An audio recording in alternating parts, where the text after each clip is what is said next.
So, hello! Good morning! So, maday siya, kay daghang kay ginangutanog, asa ko nagkuha sa ko ang talo. So, ang ako ang talo is homemade na ko. Ako gid ang nagahimo. And, maday siya, pats ni siya sa kaning beef. Anything man, any kind of animals, pwede ninyong himuong talo. Depende sa inyo kung saan yung prepared. But I prepared beef talo. Tapos, kaya ba ko nag-grass feed siya. To. Yeah, it's good. It's good. So, mo niya mo ang talo. Kuman na siya, pero ako pa siyang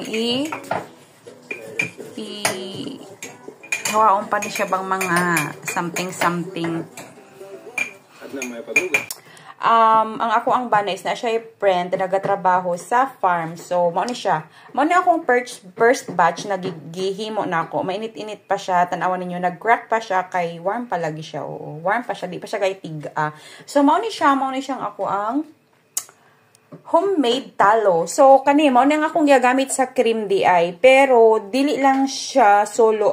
Dagan siya, naa siya yung mga some butters na gibubutang na ko ba na siya olive oil, something shea butter, mga inana. So, kaya ako ang talo cream is masyado siyang mayaman kay dagan siya ka-appeal na mga cream na lahi or butters na lahi.